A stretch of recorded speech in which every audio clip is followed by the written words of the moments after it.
point to modest growth of spending and production this quarter. Growth in consumer spending has slowed from last year's rapid pace, in part reflecting lower real disposable income and tighter financial conditions. Activity in the housing sector has weakened significantly, largely reflecting higher mortgage rates. Higher interest rates and slower output growth also appear to be weighing on business fixed investment. As shown in our summary of economic projections, the median projection for real GDP growth stands at just 0.5% this year and next, well below the median estimate of the longer-run normal growth rate. Despite the slowdown in growth, the labor market remains extremely tight, with the unemployment rate near a 50-year low, job vacancies still very high, and wage growth elevated. Job gains have been robust, with employment rising by an average of 272,000 jobs per month over the last 3 months. Although job vacancies have moved below their highs and the pace of job gains has slowed from earlier in the year, the labor market continues to be out of balance, with demand substantially exceeding the supply of available workers. The labor force participation rate is little changed since the beginning of the year. FOMC participants expect supply and demand conditions in the labor market to come into better balance over time, easing upward pressures on wages and prices. The median projection in the SEP for the unemployment rate rises to 4.6% at the end of next year. Inflation remains well above our longer-run goal of 2%. Over the 12 months ending in October, total PCE prices rose 6%. Excluding the volatile food and energy categories, core PCE prices rose 5%. In November, the 12-month change in the CPI was 7.1%, and the change in the core CPI was 6%. The inflation data received so far for October and November show a welcome reduction in the monthly pace of price increases. But it will take substantially more evidence to give confidence that inflation is on a sustained downward path. Price pressures remain evident across a broad range of goods and services. Russia's war against Ukraine has boosted prices for energy and food and has contributed to upward pressure on inflation. The median projection in the SEP for total PCE inflation is 5.6% this year and falls to 3.1% next year, 2.5% in 2024, and 2.1% in 2025. Participants continue to see risks to inflation as weighted to the upside. Despite elevated inflation, longer-term inflation expectations appear to remain well anchored, as reflected in a broad range of surveys of households, businesses, and forecasters, as well as measures from financial markets. But that is not grounds for complacency. The longer the current bout of high inflation continues, the greater the chance that expectations of higher inflation will become entrenched. The Fed's monetary policy actions are guided by our mandate to promote maximum employment and stable prices for the American people. My colleagues and I are acutely aware that high inflation imposes significant hardship as it erodes purchasing power, especially for those least able to meet the higher costs of essentials like food, housing, and transportation. We are highly attentive to the risks that high inflation poses to both sides of our mandate, and we are strongly committed to returning inflation to our 2% objective. At today's meeting, the committee raised the target range for the federal funds rate by a 0.5 percentage point, bringing the target range to 4.25% to 4.5%. And we are continuing the process of significantly reducing the size of our balance sheet. With today's action, we have raised interest rates by 4.25 percentage points this year. We continue to anticipate that ongoing increases in the target range for the federal funds rate will be appropriate in order to attain a stance of monetary policy that is sufficiently restrictive to return inflation to 2% over time. Over the course of the year, financial conditions have tightened significantly in response to our policy actions. Financial conditions fluctuate in the short term in response to many factors, but it is important that over time they reflect the policy restraint that we're putting in place to return inflation to 2%. We are seeing the effects on demand in the most interest-sensitive sectors of the economy, such as housing. It will take time, however, for the full effects of monetary restraint to be realized, especially on inflation. In light of the cumulative tightening of monetary policy and the lags with which monetary policy affects economic activity and inflation, the committee decided to raise interest rates by 50 basis points today, a step down from the 75 basis point pace seen over the previous 4 meetings. Of course, 50 basis points is still a historically large increase, and we still have some ways to go. As shown in the SEP, the median projection for the appropriate level of the federal funds rate is 5.1% at the end of next year, a half percentage point higher than projected in September. The median projection is 4.1% at the end of 2024 and 3.1% at the end of 2025, still above the median estimate of its longer run value. Of course, these projections do not represent a committee decision or plan, and no one knows with any certainty where the economy will be a year or more from now. Our decisions will depend on the totality of incoming data and their implications for the outlook for economic activity and inflation, and we will continue to make our decisions meeting by meeting and communicate our thinking as clearly as possible. We are taking forceful steps to moderate demand so that it comes into better alignment with supply. Our overarching focus is using our tools to bring inflation back down to our 2% goal and to keep longer-term inflation expectations well anchored. Reducing inflation is likely to require a sustained period of below-trend growth and some softening of labor market conditions. Restoring price stability is essential to set the stage for achieving maximum employment and stable prices over the long run. The historical record cautions strongly against prematurely loosening policy. We will stay the course until the job is done. To conclude, we understand that our actions affect communities, families, and businesses across the country. Everything we do is in service to our public mission. We at the Fed will do everything we can to achieve our maximum employment and price stability goals. Thank you. I will look forward to your questions. Steve Leisman, CNBC. Thanks for taking my question, Mr. Chairman.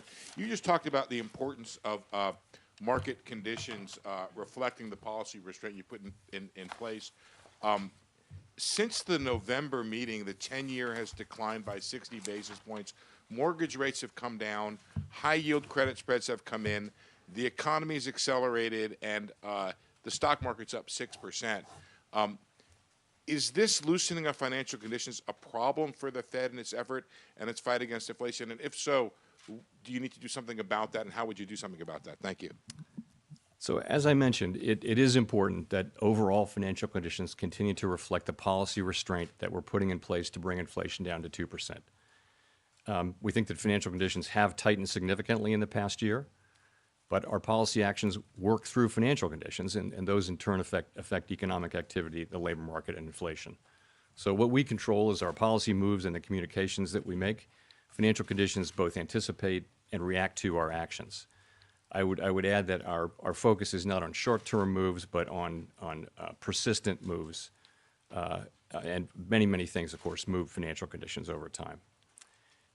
I would say it's our judgment today that we're not at a sufficiently restrictive policy stance yet, which is why we say that we would expect that ongoing hikes would be appropriate. And I would point you to the SEP, again, for our current assessment of what that peak level will be. As you will have seen, 19 people filled out the SEP this time, and 17 of those 19 wrote down a peak rate of 5% or more, in the fives. So that's our best assessment today for what we think the peak rate will be. You will also know that at each subsequent SEP during the course of this year, we've actually increased our estimate of what that peak rate will be.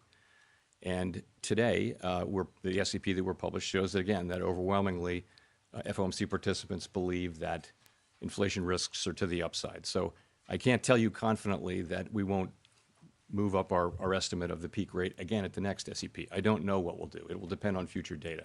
What we're writing down today is our best estimate of what we think that peak rate will be based on what we know. Obviously, if the inflation data come in worse, that could move up, and it could move down if inflation data are are softer.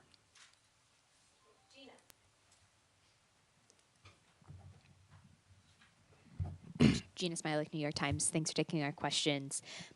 The SEP, like you mentioned, suggests that the Fed will be making another 3/4 percentage points worth of rate increases in 2023. I wonder if you would foresee that being in 25 basis point increments, 50 basis point increments, sort of how you see the speed playing out going forward. And then I wonder what you're looking at as you determine when to stop.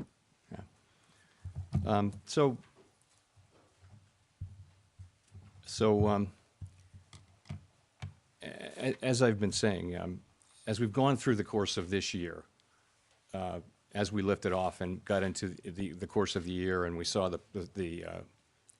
how strong inflation was and how persistent, it was very important to move quickly. In fact, the speed, the pace with which we were moving was the most important thing. I think now that we're coming to the end of this year, we've raised 425 basis points this year, and we're into restrictive territory. It's now not so important how fast we go. It's far more important to think, what is the ultimate level? And then at a certain point, the question will become, how long do we remain restrictive? That will become the most important question. But I would say the most important question now is no longer the speed. So, and that applies to February as well. So I think we'll make the February decision based on the incoming data and where we see financial conditions, where we see the economy, and that'll be the key thing. But I mean, for that decision. But ultimately, that question about how high to raise rates is going to be one that we make looking at our progress on inflation, looking at where financial conditions are, and making an assessment of whether policy is restrictive enough. I've told you today we have an assessment that we're not at a restrictive enough stance, even with today's move, and we've laid out our individual assessments of what we would need to do to get there. At a certain point, though, we'll get to that point, and then the question will be, how long do we stay there? And the strong view on the committee is that we'll need to stay there, until we're really confident that inflation's coming down in a sustained way, and we think that will be some time. Now, why do I say that? If you look at you can break inflation down into three sort of buckets. The first is goods inflation, and we see now, as we've been expecting really for a year and a half, that supply conditions would get better, and ultimately supply chains get fixed, and demand settles down a little bit and maybe goes back to services a little bit, and we start to see goods inflation coming down. We're now starting to see that in this report and the last one. Then you go to housing services. We know the story there is that housing services inflation has been very, very high and will continue to go up, actually, as rents expire and have to be renewed. They're going to be renewed into a market where rates are higher than they were when the original leases were signed. But we see that the new leases that the rate for new leases is coming down. So once we work our way through that backlog, that inflation will come down sometime next year. The third piece, which is something like 55% of the index, PCE and core inflation index, is non-housing related core services. And that's really a function of the labor market largely. The biggest cost by far in that sector is labor. And we do see a very, very strong labor market, one where we haven't seen much softening, where job growth is very high, where wages are very high, vacancies are quite elevated, and really there's an imbalance in the labor market between supply and demand. So that part of it, which is the biggest part, is likely to take a substantial period to get down. The goods inflation has turned pretty quickly now, after not turning at all for a year and a half. Now it seems to be turning, but there's an expectation really that the services inflation will not move down so quickly, so that we'll have to stay at it, so that we may have to raise rates higher to get to where we want to go. And that's really why we are writing down those high rates and why we're expecting that they'll have to remain high for a time. Howard Schneider with Reuters. Thanks for taking the question. You described GDP growth in the SEPs as moderate or modest, I believe, yet it's really approaching stall speed. 0.5 percentage point is not much. You described labor market unemployment rate as representing some softening, but it's nearly a full percentage point rise, and that's well in excess of what has historically been associated with recession. Why wouldn't this be considered a recessionary projection by the Fed? Well, I'll tell you what the projection is. I don't think it would qualify as a recession, no, because you've got positive growth. The expectations in the SEP are basically, as you said, which is we've got growth at a modest level, which is to say about a half a percentage point. That's positive growth. It's slow growth. It's well below trend. It's not going to feel like a boom. It's going to feel like very slow growth, right? In that condition, labor market conditions are softening a bit. Unemployment does go up a bit. I would say that many analysts believe that the natural rate of unemployment is actually elevated at this moment. So it's not clear that those forecasts of inflation are really much above the natural rate of unemployment. We can never identify its location with great precision. But that 4.7% is still a strong labor market. If you look, you've got the reports we get from the field are that companies are very reluctant to lay people off, other than the tech companies, which is a story unto itself. Generally, companies want to hold on to the workers they have because it's been very, very hard to hire. So, and you've got all these vacancies out there, far in excess of the number of employed people. That doesn't sound like a labor market where a lot of people will need to be put out of work. So that there are channels through which the labor market can come back into balance with relatively modest increases in unemployment, we believe. None of that is guaranteed, but that is what their forecast reflects.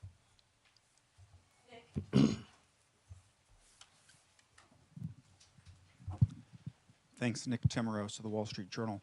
Chair Powell, I want to follow up on Gina's question. The decision to step down the pace of rate rises appears to have been socialized at your last meeting, largely before the past two CPI reports showed inflation decelerating in line with the committee's forecast this year. You just now talked about making decisions meeting by meeting and being mindful of the lags of policy. Does that mean, all things equal, you would feel more comfortable probing where the terminal rate is by moving in 25 basis point increments, including beginning at your next meeting? So I haven't made a judgment on what size rate hike to make at the last meeting. But what you said is broadly right, which is having moved so quickly and having now so much restraint that's still in the pipeline, we think that the appropriate thing to do now is to move to a slower pace. And that will allow us to feel our way and and get to that level, we think, and better balance the risks that we face. So that's the idea. It makes a lot of sense, it seems to me, particularly if you consider how far we've come. But again, I can't tell you today what the actual size of that will be. It will depend on a variety of factors, including the incoming data in particular, the state of the economy, the state of financial conditions. With the CPI report, if it had come out last week, do you think it would have changed some of those forecasts in today's SEP? No, absolutely not. No, as a just a matter of practice, the SEP reflects any data that comes out during the meeting, and participants know that they can make changes to their SEP during the meeting, well in advance of the press conference, so that we're not running around. But that's not the case. It's never the case that the SEPs don't reflect an important piece of data that came in on the first day of the meeting.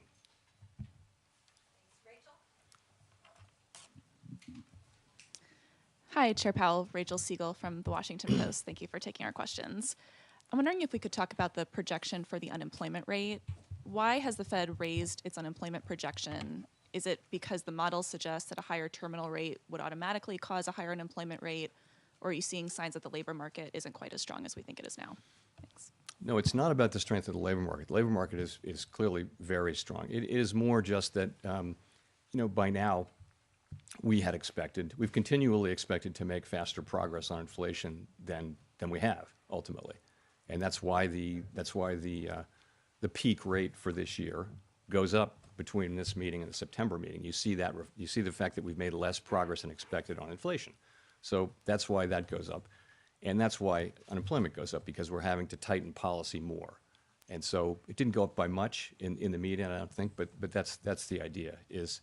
Slower progress on inflation, tighter policy, probably higher rates, probably held for longer, just to get to where the kind of restriction that you need to get inflation down to 2%. Do you have a sense of in order to get to that number, how much of that could be caused by layoffs versus vacancies trimming or changes to the labor force population rate? So it's very hard to say. There you can look at history, right? And history would say that in a situation like this, the declines in unemployment would be more meaningful, I think, than what you see written down there. But why do we think that is the case? So I'll give you a few reasons. First, just is that there's this huge overhang of vacancies, meaning that vacancies can come down a fair amount, and we're hearing from many companies that they don't want to lay people off, so that they'll keep people because it's been so hard. I mean, I think it feels like we have a structural labor shortage out there where there are 4 million fewer people, a little more than 4 million, who are in the workforce available to work than there's demand for workforce. So the fact that there's a strong labor market, means that companies will hold on to workers, and it means that it may take longer, but it also means that the costs in unemployment may be less.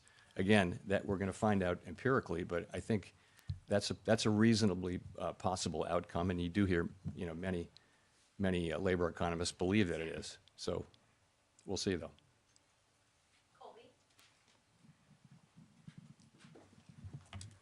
Thank you. Colby Smith with the Financial Times.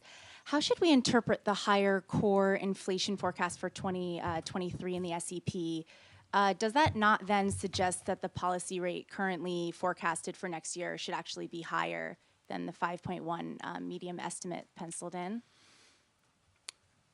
Well, I think that's why one of the reasons it went up was that core came in stronger this year. Yeah, what you see is our best estimate as of today, really, for how high we need to raise rates, to how much we need to tighten policy to create enough, restrictive policy to slow economic activity and soften the labor market and bring inflation down through those channels. That is the estimate, best estimate we make today.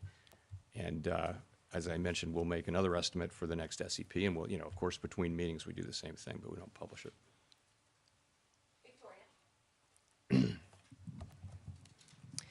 Hi, Victoria Guida with Politico. I wanted to make sure I understand specifically what's going on in the SEP, because you all expect rates to go higher, but you're also more pessimistic about what inflation is going to look like next year. And I was just wondering, given that we have seen some cooling in inflation, is that primarily because of wage growth, that you expect wage growth to be sort of a headwind? No, we're going into next year with higher inflation than we had thought, right? So we're actually moving down to the level that we're moving down to next year is still a very large drop in inflation from where inflation is running now, well more than a 1% change in inflation. But remember that the jump-off point at the beginning of the year is higher. So we're moving down still by a very large chunk. I don't think the policy's having any less effect. It's just starting from a higher level at the end of 2022. So we're getting down. I believe the median is 3.5%. That's a pretty significant drop in inflation. And where's it coming from? It's coming from the goods sector, clearly. By the middle of next year, we should begin to see lower inflation from the housing services sector. And then, the big question is how much will you see from the 55% of the index, which is the non-housing services sector. And, that's where you need to see, we believe you need to see a better balancing of supply and demand in the labor market, so that you have, it's not that we don't want wage increases. We want strong wage increases. We just want them to be at a level that's consistent with 2% inflation. Right now, if you factor in productivity estimates, standard productivity estimates, wages are running, well above what would be consistent with 2% inflation. Thanks. Hi, Chair Powell. Neil Irwin with Axios. Some of your colleagues have been pretty explicit that they can't imagine rate cuts happening in 2023. That's certainly not implied by the SEP. But futures markets have priced in some easing in the back half of next year. What's your view of the likelihood of any kind of rate cuts next year? What circumstances might make that plausible? Our focus right now is really on moving our policy stance to one that is restrictive enough to assure a return of inflation to our 2% goal over time. It's not on rate cuts. And we think that we'll have to maintain a restrictive stance of policy for some time. historical experience cautions strongly against prematurely loosening policy. I guess I would say it this way. I wouldn't see us considering rate cuts until the committee is confident that inflation is moving down to 2% in a sustained way. So that's the test I would articulate. And you're correct. There are not rate cuts in the SEP for 2023.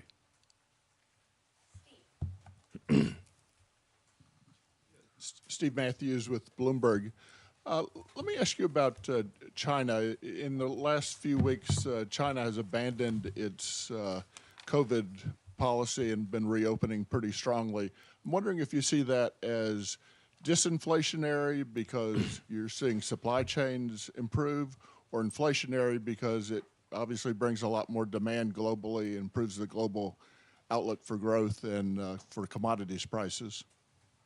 And so you're right. Those two things will offset each other. Weaker output in China will push down on commodity prices, but it could interfere with supply chains ultimately, and that could push inflation up in the West. It's very hard to say, how those two will offset each other, and it doesn't seem likely actually that the overall net effect would be material on us.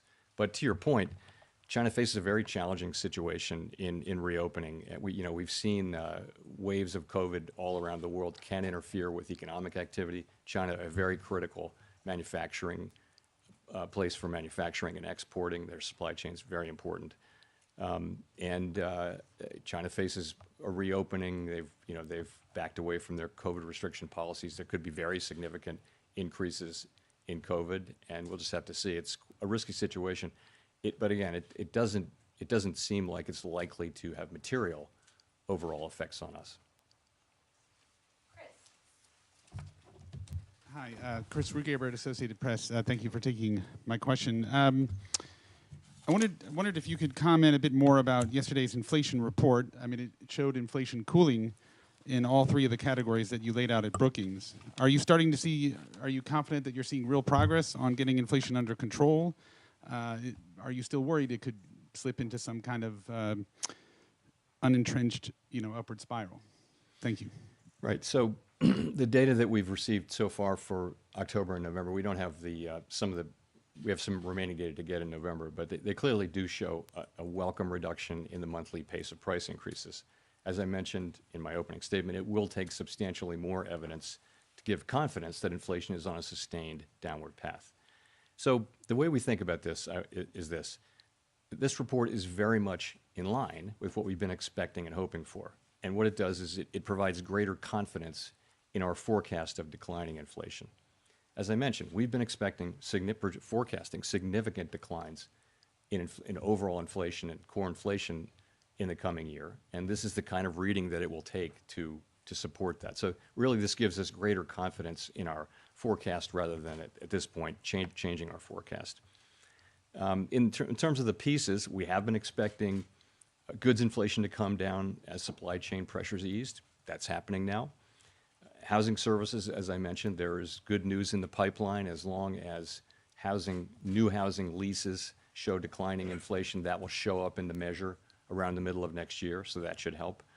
And the big piece, again, is core services ex housing, which is very important, and we have a ways to go there. You do see some beginning signs there, but ultimately that's that more than half, as I mentioned, of PCE core index, and it's very fundamentally about the labor market and wages. If you look at wages, look at the average hourly earnings number we got with the last payrolls report. You don't really see much progress in terms of our average hourly earnings coming down. Now there may be composition effects and other effects in that, so we don't put too much weight on any one report. These things can be volatile month to month, but we'll be looking for wages moving down to more normal levels where workers are doing well and ultimately their gains are not being eaten up by inflation.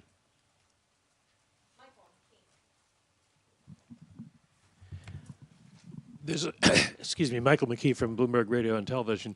There's a little bit of a disconnect between the optimistic view you just expressed about the economy and the changes that you've made in the SEP. And I'm wondering if you're reacting to the fact that the markets have loosened financial conditions, or if you feel the Fed may be a little bit behind on inflation, whether the recent disinflation we're seeing is transitory or not, and how this affects the idea of a soft landing if you're projecting just 0.5% growth for this year. So, if I think I got your question. So, one thing is to say is I think our policies in getting into a pretty good place now. We're restrictive, and I think we're getting close to that level of sufficient. We think sufficiently restrictive. We laid out today what our best estimates are to get there, it boils down to how long do we think this process is going to take. And of course, we welcome these better inflation reports for the last 2 months. They're very welcome, but I think we're realistic about the broader project. So that's all. That's the point I would make. It's, we see goods prices coming down. We understand what will happen with housing services, but the big story will really be the rest of it, and there's not much progress there, and that's going to take some time. I think my view and my colleagues' view is that this will take some time. We'll have to hold policy at a restrictive level for a sustained period, so that two good monthly reports are very welcome. Of course, they're very welcome, but I think we need to be honest with ourselves that there's inflation.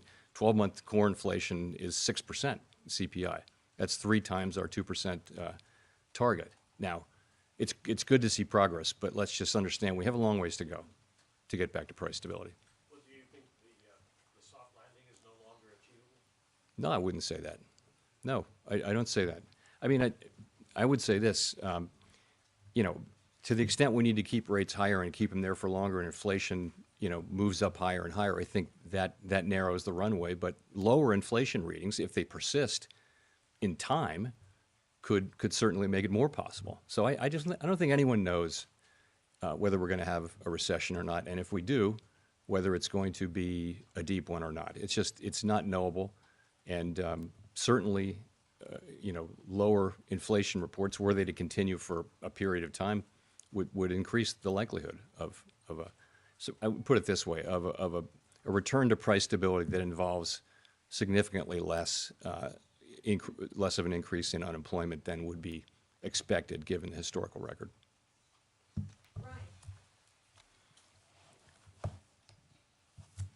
Hi, Chairman Powell. Brian Chung, NBC News. You warned Americans of pain earlier this year as the Fed hikes rates, but with the Fed now expected to raise rates higher than you thought when you first said that, just wondering where we are in that pain. How would you describe that to Americans if the projections on unemployment find themselves? That would be 1.6 million Americans out of jobs. So the largest amount of pain, the worst pain, would come from a failure to raise rates high enough and from us allowing inflation to become entrenched in the economy so that the ultimate cost of getting it out of the economy would be very high in terms of unemployment, meaning very high unemployment for extended periods of time, the kind of thing that had to happen when inflation really got out of control and the Fed didn't respond aggressively enough or soon enough in a prior episode, 50 years ago. So that's really the worst pain would be if we failed to act. What we're doing now is, it's raising interest rates for people, and so people are paying higher rates on mortgages and that kind of thing. There will be some softening in labor market conditions, and I wish there were a completely painless way to restore price stability. There isn't, and this is the best we can do. I do think, though, that and markets are pretty confident, it seems to me, that we will get inflation under control, and I believe we will. We're certainly highly committed to do that. Thank you, Mr. Chair. Grady Trimble with Fox Business. You've reiterated today, and the committee has reiterated its commitment to that 2% inflation target. I wonder, is there ever a point where you actually reevaluate that target and maybe increase your inflation target if it is stickier than even you think it is? That's just so changing our inflation goal is just something we're not thinking about. It's not something we're not going to think about. We have a 2% inflation goal, and we'll use our tools to get inflation back to 2%. I think this isn't the time to be thinking about that. I mean, there may be a longer run project at some point, but that is not where we are at all. The committee, we're not considering that. We're not going to consider that under any circumstances. We're gonna keep our inflation target at 2%, and we're gonna use our tools to get inflation back to 2%.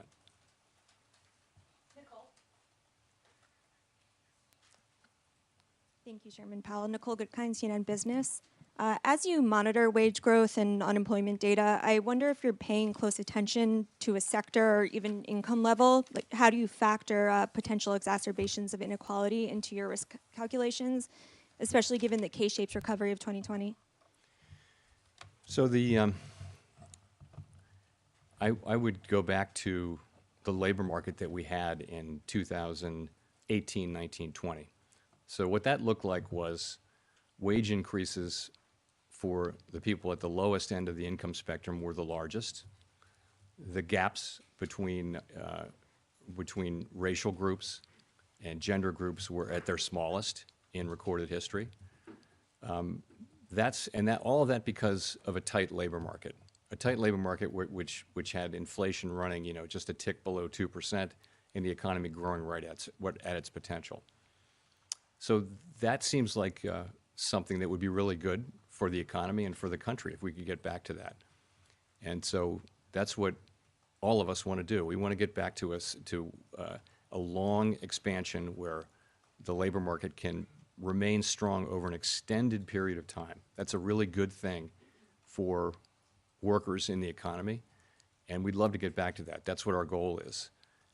There's in the near term, we have to use our tools to restore price stability, but we can't. What we have to think about is the medium and longer term. If you think about it, the country went through a difficult time. I think much more difficult than we can think it would happen here, but it really set up our economy for several decades of prosperity. So price stability is something that really pays dividends for the benefit of the economy and the people in it over a very, very long period of time. And so when it is lost for whatever reason, it has to be restored, and as quickly as possible, which is what we're doing. In the short term, are you factoring in these potential exacerbations in the economy? Are you monitoring that? We do, yes, we absolutely do. We look at, it's our regular practice to talk about unemployment rates by different groups, including racial groups and that sort of thing. We do. We keep our eye on that.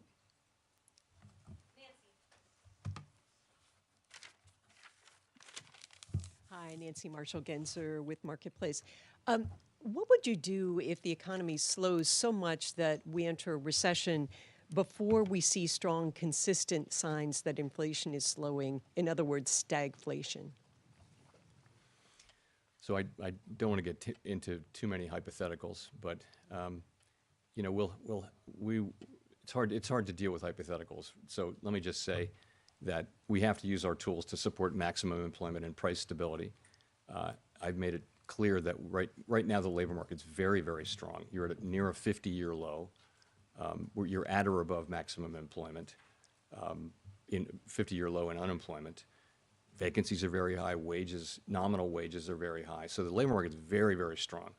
Where we're missing is on the inflation side, and we're missing by a lot on the inflation side. So that means we need to really focus on getting inflation under control, and that's what we'll do. I think as the economy heals, the two goals come more into play. But right now, clearly the focus has to be on getting inflation down.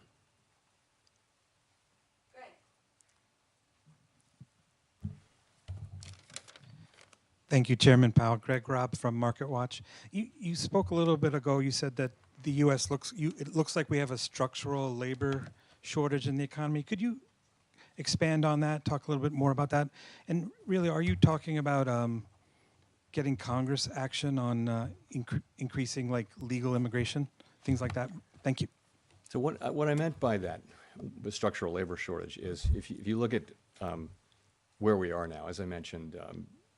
If you just look at demand for labor, you can look at vacancies plus people who are actually working, and then you can take supply of labor by are you in the labor market, are you looking for a job or have a job, and you're more than 4 million people short. We don't see despite very high wages and an incredibly tight labor market, we don't see participation moving up, which is contrary to what we thought. So the upshot of all that is the labor market is actually, it's 3.5 million people at least smaller than it should have been based on pre-pandemic, just assume population and reasonable growth and aging of the population. Our labor force should be 3.5 million more than it is, and that there are lots of easy ways to get to bigger numbers than that if you go back a few more years. So why is that? Part of it is just accelerated retirements. People dropped out and aren't coming back at a higher rate than expected. Part of it is that we lost 500,000 people who would have been close to 500,000 who would have been working, who died from COVID. And part of it is that migration has been lower.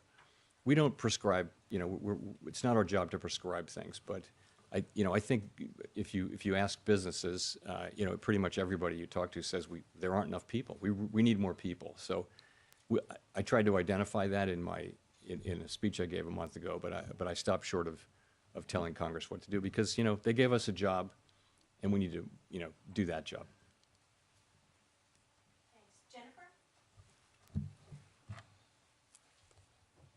Thank you, Chair Powell. Jennifer Schonberger with Yahoo Finance. You say you expect growth of just 0.5% next year. Given that you've said the process of raising rates and getting inflation back under control will be painful, have you had discussions within the committee and addressed how long and or how deep of a recession you would be willing to accept? No. I mean, what we do is we make our forecasts and we publish them quarterly. And if you look at those forecasts, those are forecasts for slow growth, for a softening labor market, by which I mean unemployment goes up, but not a great deal. And you see inflation coming down. You see rates going up a lot. You see inflation coming down. Those are those forecasts, and that's really what they show. We're not. We all, of course, we don't talk about this kind of a recession and that kind of a recession. We make those forecasts. The staff runs, and you will see this if you look at the old Teal books, runs alternative simulations of all different kinds at every meeting, and we look at those too. And those will explore different things. But that's just upside and downside scenarios. Of course, that's responsible practice that we've carried on for many decades. But no, we don't. We haven't asked ourselves that question. Go to Jean for the last question. Hi, Jean Young with Market News. I wanted to ask about the SEP again. If you are reaching peak rates around 5% in the first half of next year and inflation starts to decline materially, that would seem to make the real rate gradually more restrictive. Is that something that's built into the projections and into models? Is that something you would want to see? So we do know that, of course. That's something that we know and we'd see. But as I mentioned, we wouldn't. I wouldn't see the committee cutting rates until we're confident that inflation is moving down in a sustained way. That would be my test. I don't see us as having a really clear and precise understanding of what the neutral rate is and what real rates are, so that it would mechanically happen like that. It'll be a test of, for cutting rates, I think in the event it'll be a question of, do we actually feel confident that inflation is coming down in a sustained way? Thank you very much.